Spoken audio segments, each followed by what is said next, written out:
Hello everybody, this is Maniac4Bricks, and I'm here today with I guess it's just a custom minifigure really, but this is a little vignette I made to go with the figure. This is a custom version of Rocksteady from the Teenage Mutant Ninja Turtles. Now, obviously with the custom minifigures I usually make, I do it in a purist fashion where I don't paint over pieces, I don't modify pieces with clay or other materials as I've seen others do. I'm not against that.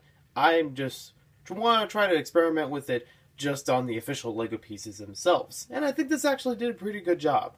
So what we're seeing here is Rocksteady is coming out of this little drilling machine and Leonardo is going in to fight him.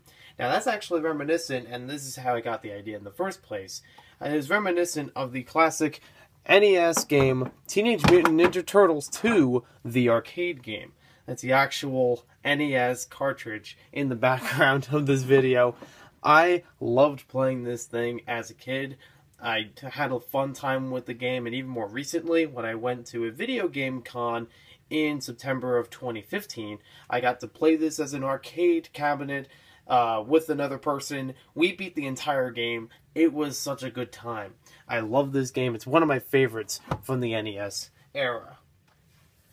So here is a closer look at Rocksteady. He has actually been around in Teenage Mutant Ninja Turtles for a pretty long time. I don't know if he was in the original comics, but I know he was in some of the early TV shows, which translated into the video games, like where I saw him from, and even continues to this day in the more modern TV shows of Teenage Mutant Ninja Turtles. I think they're also going to put him in the more recent Michael Bay version of the movie, so okay, but This version is based on the NES version I listed earlier. So, here's how to make the figure. And it's actually pretty simple. It's not too expensive, really. Depending on how you find the parts. All the parts will be listed in the description below if you want to find out more information about that. But I'm running through basically where I got them from. The head and headgear are from Rogon, which is a Legends of Chima minifigure. It's available in a couple different sets, and I did buy one of those sets with the intent of making this figure. So yes, of course I like the set by itself too, but I did want to get that figure somehow, some way to make Rocksteady. It's a perfect rhino headpiece that's made officially in LEGO, and the face underneath it works well with the head, so I thought it might as well go together. The torso, just the torso itself without the arms, is from a lot of different minifigures. It's very easy to find. I'm thinking right now of Ogle from Alpha Team. It's really cheap, you know, just for the torso by itself. It's just a plain black, no detail. And it really doesn't need any detail, considering you can still see the, you know, just have the open sleeves for the rest of the torso area. The arms are both from the collectible minifigures Series 14 Gargoyle figure. And they work well because they're the same color as the headgear, but they also have the nice little dot printing on the arms, so it kind of fits with the, you know, little bit of detail that's added on for the rhino's face. And I don't mind about the crack on the one side. You could consider that like a bruise or something from a fight with the Teenage Mutant Ninja Turtles.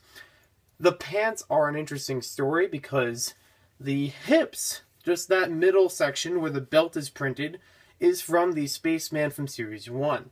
I got that from the LEGO store in a build-a minifigure section, so I had an extra pair to use for that. I still have my own pair for the actual collectible minifigure of the Spaceman.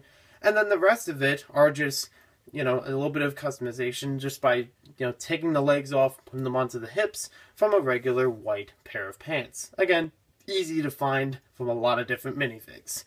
So, I'd say it's actually pretty accurate to the one in the video game. It does have a little bit difference of color from the one in the game, maybe a little bit of difference in the head, but if we're going with official LEGO pieces, I'd say this is pretty accurate. So thank you for watching this video. Hope you guys enjoyed it. I would say one thing I would like to modify would be the camo pants, because there are camo pants for the figure in the game. They don't really have it. There's something appropriate to it in LEGO I can think of right here, but let me know in the comments below if you have any other ideas for modifying the figure, and we'll see you next time with more LEGO videos. The harpoon thing is pretty easy, by the way. I'm not going to really mention it that much, You can also check out some other custom minifigures that I've made on my channel from various video games, such as Team Fortress 2. I've done... There's a few other ones. I think I did one from a TV show. I can't remember exactly. But there is a list. You can also check it out with the Customs month of LEGO videos and LEGO compatible videos. That's also on my channel as well. Thanks again for watching. We'll see you next time.